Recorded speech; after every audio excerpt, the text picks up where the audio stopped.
Die verschollene Straßenbahn von Louis Bleistift, gelesen von Jan Basters.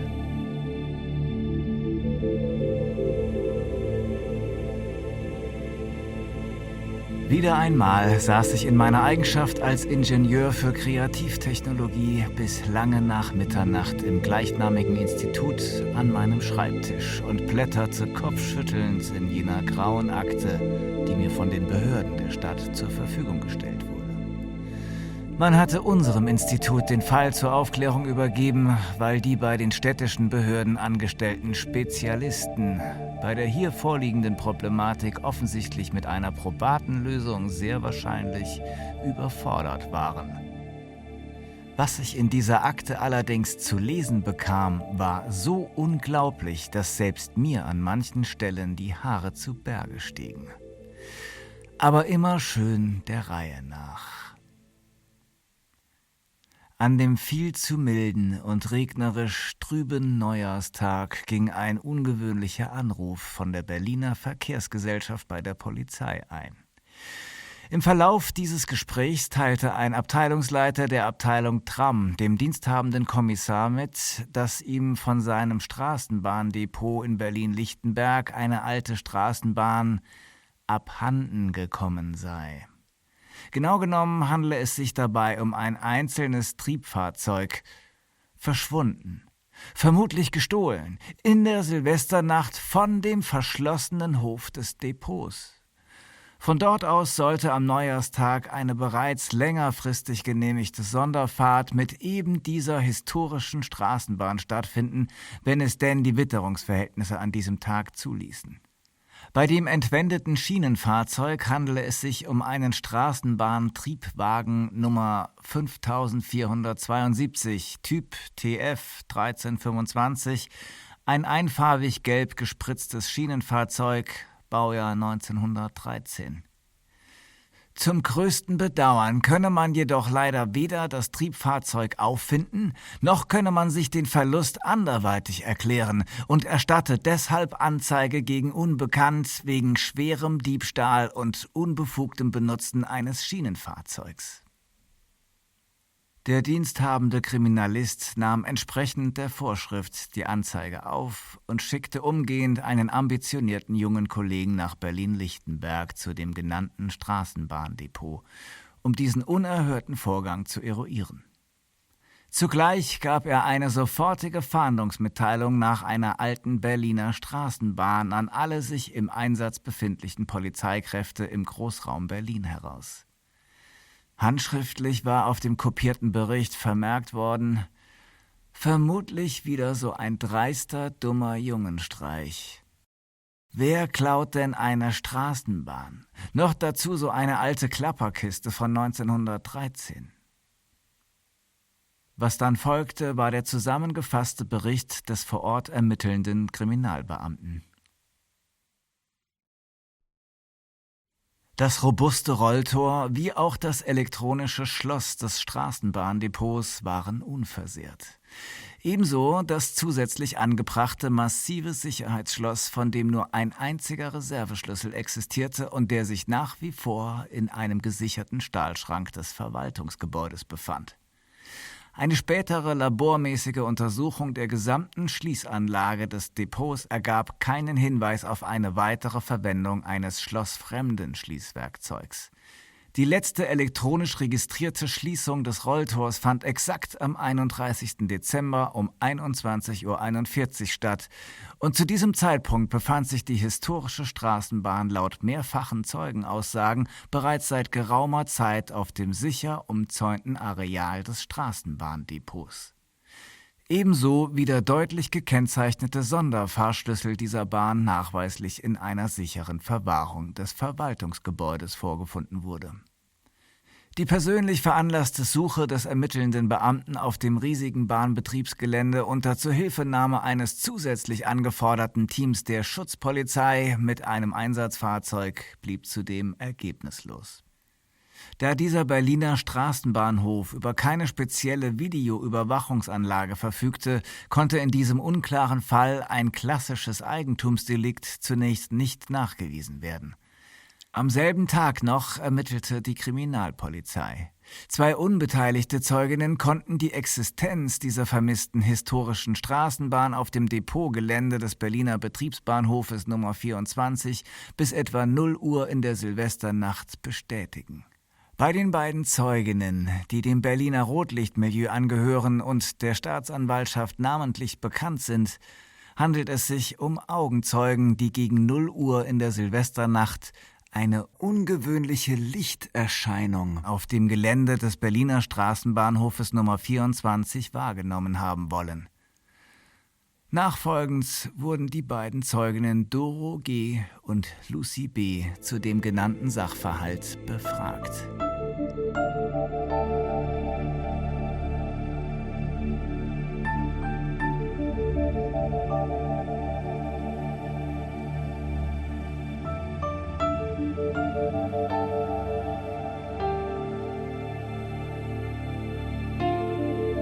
Auszug aus dem Aussageprotokoll der Zeugin Doro G.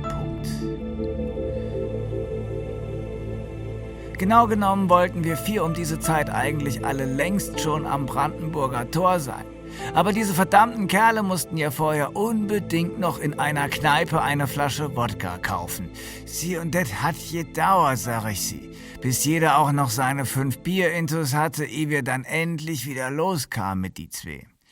Den auch noch bei diesen fiesen Nieselregen.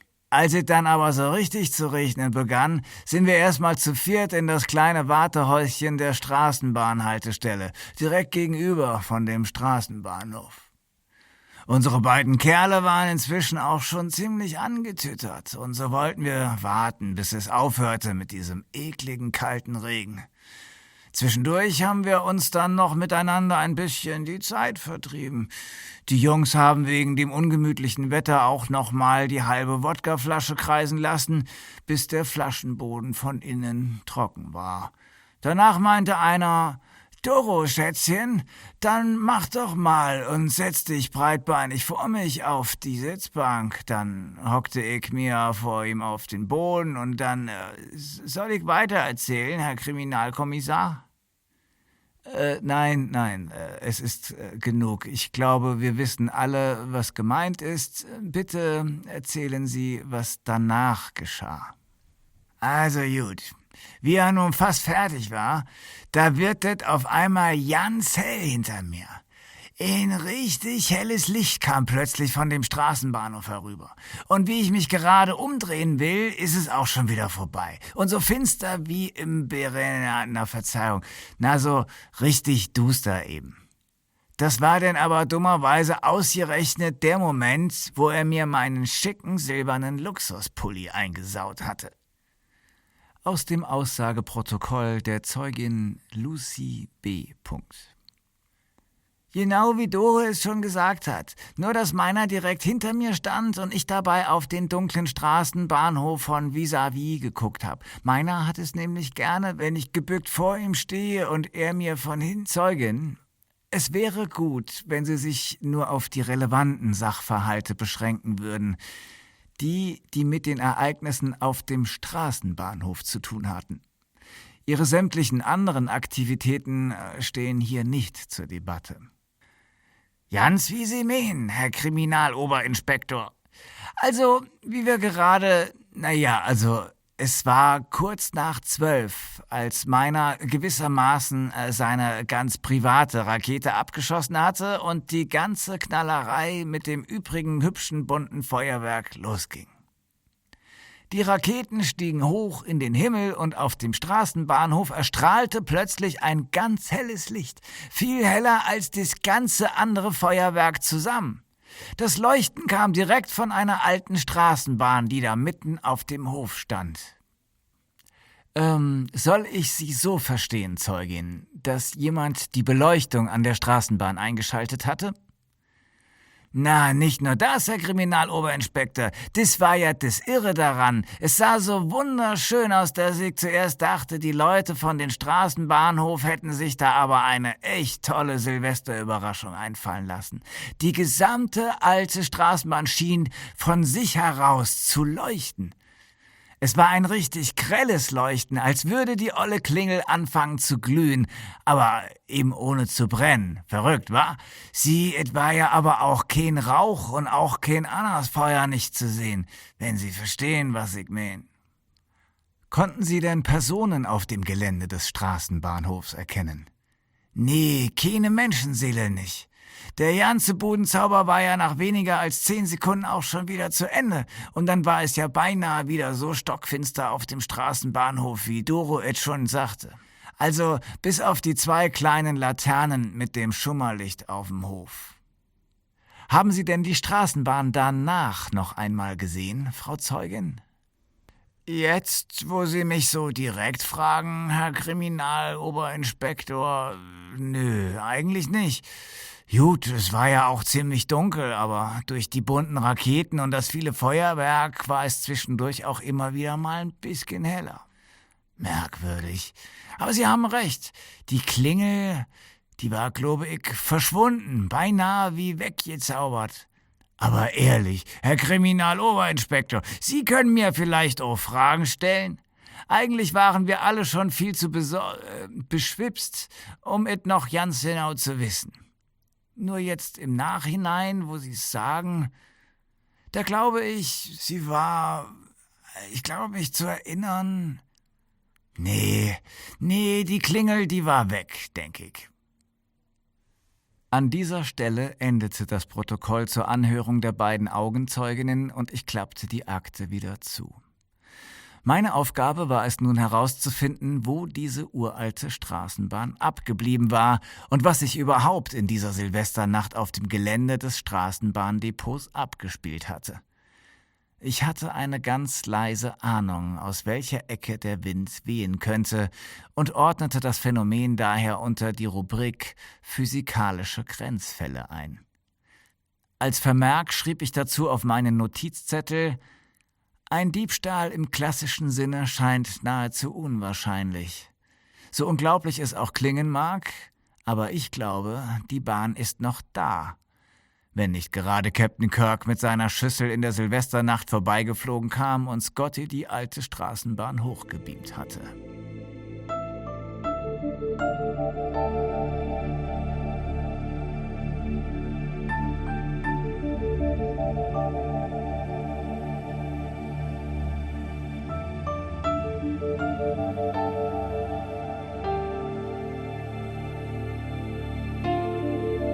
Am nächsten Morgen machte ich mich auf den Weg zu dem genannten Straßenbahndepot. Die Leute dort empfingen mich nicht gerade sonderlich freundlich. Kein Wunder nach dem ganzen Medienrummel um die verschollene historische Straßenbahn. Ein gefundenes Neujahrsfressen für die Boulevardpresse und ich hatte nicht gar wenig Mühe, die Straßenbahner davon zu überzeugen, dass ich nicht zu den Journalisten gehörte. Schließlich erklärte sich ein Abteilungsleiter namens Krüger nach einigem Hin und Her bereit, mich auf der Suche nach der verschollenen Straßenbahn zu begleiten. Unbefugten allein ist das Betreten der Gleisanlagen und des Depots nämlich strengstens untersagt. Ich schnappte mir also meinen Aluminium-Einsatzkoffer und dann marschierten wir gemeinsam über das Betriebsgelände. Ich hatte mir zu diesem Zweck meine selbst entworfene Wärmebildkamera in Brillenform aufgesetzt und lief nun wie ein Alien neben dem Mann her. Der war schon missmutig gelaunt genug und redete die ganze Zeit kein einziges Wort mit mir. So hatten wir nach einer knappen Stunde das Gelände beinahe abgegrast, als sich die Kapazität des Lithium-Ionen-Akkus meiner Wärmebildkamera langsam aber sicher zu verabschieden begann. Jetzt hatte ich noch etwa knapp 5 Minuten Reserve und dann wäre es vorbei mit der Suche nach der verschollenen Straßenbahn, zumindest für heute. Aber dann geschah doch noch ein kleines Wunder. Auf dem hintersten letzten Abstellgleis entdeckte ich eine suspekte Wärmesignatur ohne das dazugehörende Außenbild. Tatsächlich stand sie da, die alte Straßenbahn. Alles war jedoch nur unter der Wärmebildkamera erkennbar. Die Strukturen des Grundkörpers, die Wärmeabbilder der beiden riesigen Elektromotoren und das des großen Bleisammler-Akkumulators, während mein Mini-Akku sozusagen aus dem letzten Loch pfiff. Der letzte Energiebalken hatte längst zu blinken angefangen und nun war es nur noch eine Frage der Zeit, bis... Ich hatte es noch nicht einmal zu Ende gedacht. Da brach auch schon die Energieversorgung zusammen und meine Wärmebildkamera schaltete sich automatisch ab. Ich blieb stehen und der Abteilungsleiter schaute mich fragend an. »Und nun?« meinte er. »Was hat es uns gebracht? Hier ist nun Schluss und die Bahn haben Sie immer noch nicht gefunden. Das war doch schon vorher klar. Wozu denn der ganze Rummel?« Während seine Hand vorwurfsvoll auf den letzten, scheinbar leeren Abstellplatz wies. Ich verstaute kommentarlos meine Wärmebildkamera wieder in meinem Einsatzkoffer. Dann ließ ich den Meckerer stehen und ging langsam in Richtung Ausgang zurück. Da hatte ich die Rechnung aber ohne den Wirt gemacht, denn nun kam der korpulente Abteilungsleiter erst richtig in Fahrt. »Hey, was glauben Sie, wer Sie sind, Sie 9-mal kluger Besserwisser? Denken Sie, wir sind hier alle zu dämlich, eine 12 Meter lange Straßenbahn auf unserem eigenen Hof zu finden? Wir hatten längst vor Ihnen schon alles gründlich abgesucht und nichts gefunden. Erst scheuchen Sie mich hier kreuz und quer über das Depot, faseln was von, Sie müssen noch hier und dort sein und solchen Quatsch. Und nun lassen Sie mich hier stehen, wie einen dummen Jungen? Ja, sind wir denn hier im Kasperle-Theater?« Ich blieb stehen und drehte mich zu ihm herum. »Herr Krüger, Sie suchen Ihre alte Straßenbahn? Dann empfehle ich Ihnen eine kleine Feuerwehrübung Ihrer hauseigenen Feuerwehr. Lassen Sie über Ihr Funkgerät den Fahrleitungsstrom in diesem Bereich abschalten und beordern Sie Ihre Betriebsfeuerwehr hierher zu diesem Punkt. Melden Sie einen Straßenbahnbrand und dann werden wir ja schon sehen, was passiert.« Krüger tippte sich gegen die Stirn. »Mann, Sie haben sie ja wohl nicht mehr alle«, rief er zu mir herüber. »Okay, ganz wie Sie wollen. Schließlich ist es Ihre Straßenbahn«, antwortete ich und wandte mich wieder in Richtung Ausgang. »Warten Sie«, belferte er los. Mann, wenn das auch wieder nur so ein Trick ist, dann haben Sie aber mehr als nur ein Problem an den Hacken.« Er nahm sein Sprechfunkgerät in die Hand und löste einen Feueralarm in unserem Sektor aus, versehen mit all meinen Empfehlungen. Ich musste grinsen. Wenn nichts passiert, nehmen Sie es einfach nur als Übung. Und Sie haben die Fähigkeit und Fertigkeit Ihrer Firefighter-Truppe erfolgreich testen können. »Gnade Ihnen Gott«, stöhnte er und wischte sich den Schweiß von der Stirn. In diesem Augenblick ertönte die grelle Alarmsirene der Betriebsfeuerwehr. Ein roter Löschzug mit Blaulicht und Martinshorn kam um die Ecke gerast und hielt direkt auf uns zu. In Höhe des Abteilungsleiters bremste das Fahrzeug scharf ab und der Einsatzleiter sprang aus dem Löschwagen und schaute danach seinen Vorgesetzten verdutzt an. Chef? Ein Brand?« Der nickte verzweifelt, zuckte mit den Achseln und wies auf mich. »Sehen Sie es als eine Übung«, empfahl ich dem Einsatzleiter. »Rollen Sie Ihre Schläuche aus und stellen Sie sich vor, direkt vor Ihrer Nase steht jetzt eine alte, historische Straßenbahn im Vollbrand«, sagte ich und verwies auf das letzte, vermeintlich leere Abstellgleis. Der Blick des Einsatzleiters ging zu seinem Chef. Der verdrehte nur die Augen und nickte erneut, während er sich zum wiederholten Male den Schweiß aus dem Gesicht wischte.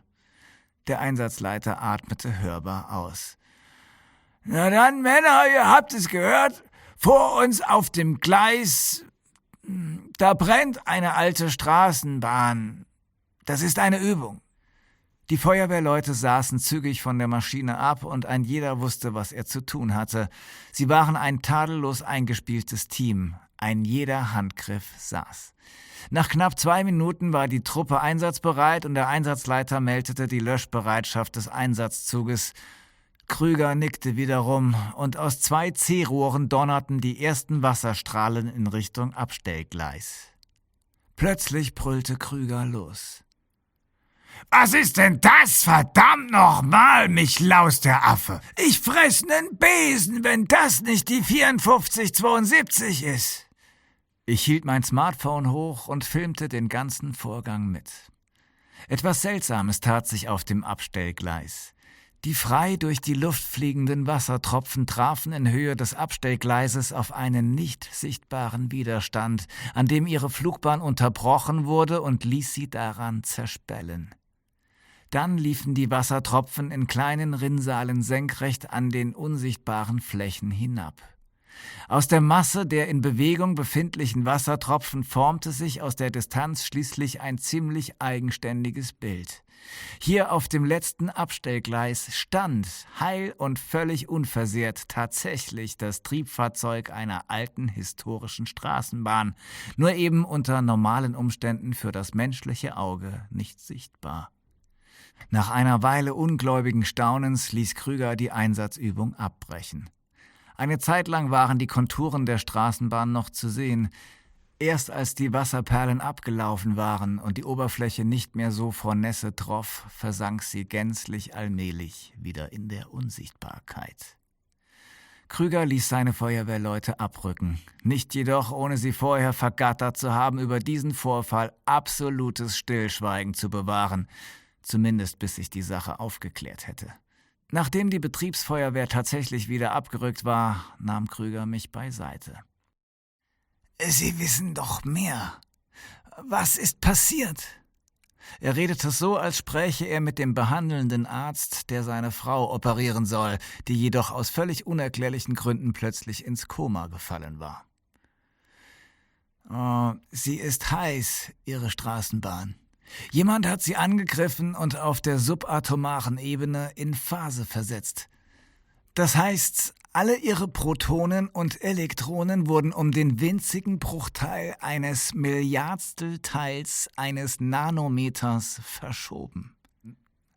Das sind Bereiche, die selbst für ein hypermodernes Elektronenmikroskop echte Grenzwerte darstellen. Das Ergebnis sehen Sie, oder sehen Sie nicht, denn dadurch ist die gesamte Straßenbahn für das menschliche Auge sozusagen unsichtbar geworden. Alle übrigen technischen Parameter der Bahn bleiben davon jedoch unberührt. Das Ding fährt und bremst wie immer, nur halt eben nicht sichtbar. Und eine Reparatur dürfte nun wohl etwas schwieriger sein, denn man muss sich mit der alten Technik bestens auskennen und man wird jedes Werkzeug, jeden x-beliebigen Schraubenschlüssel künftig blind ansetzen müssen. Auf jeden Fall wird jedes erneuerte oder ausgetauschte Ersatzteil immer zu sehen sein, da es ja selbst nie in Phase war. Es sei denn, Sie streichen die Bahn komplett an, dann wird sie durch den Farbauftrag natürlich auch wieder sichtbar. Das heißt, geben Sie allen Teilen wieder eine Farbe und kaum jemand wird etwas merken.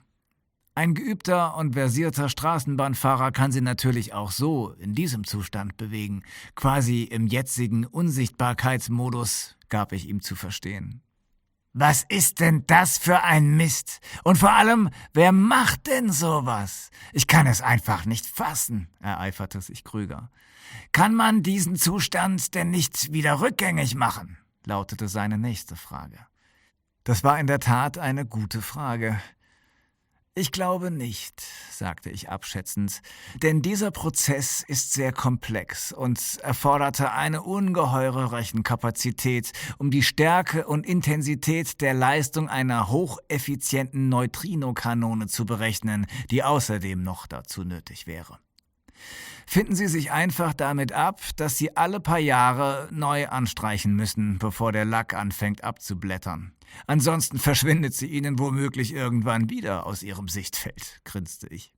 Und noch eins, bevor Sie mich nach dem Wer und dem Warum befragen, sage ich Ihnen, ich bin kein Kriminalist und ich habe auch nicht die geringste Spur einer schwachen Ahnung, wer dahinter stecken könnte und wozu diese Aktion überhaupt dienen sollte. Nur so viel. Wenn das Militär dahinter kommt, sind sie los, Ihre alte Straßenbahn. Die bringen es glatt fertig und lassen das Ding einschmelzen. Später gießen sie dann daraus vielleicht einen unsichtbaren Panzer. Ja, da ist wohl doch etwas zu wenig Eisen drin, um so ein großes Kriegsgerät daraus zu fertigen. Aber ein paar unsichtbare Feuerwaffen könnte man schon daraus herstellen. Das alles ist letztlich nur eine Frage des Recyclings.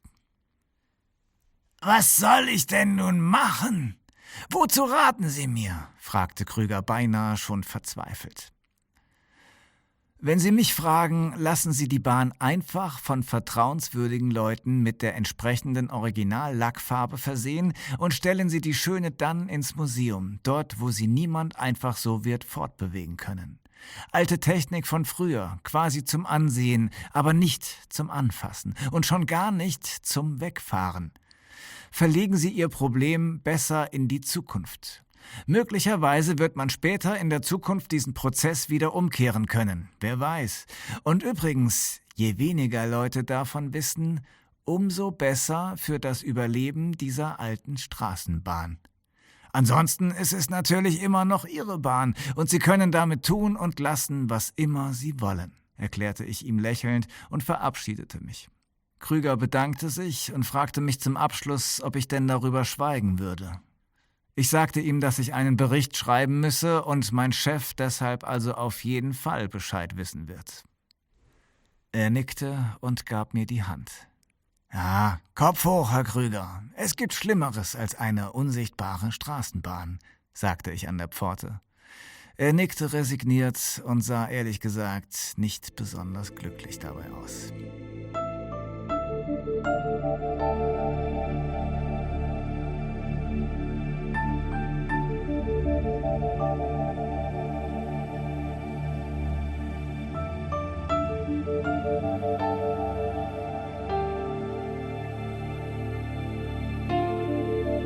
Als ich wieder auf der Straße stand, telefonierte ich als erstes mit dem Institutsdirektor Professor Brinkmann und informierte ihn über die wieder aufgefundene Straßenbahn und auch in welchem Zustand ich sie gefunden hatte.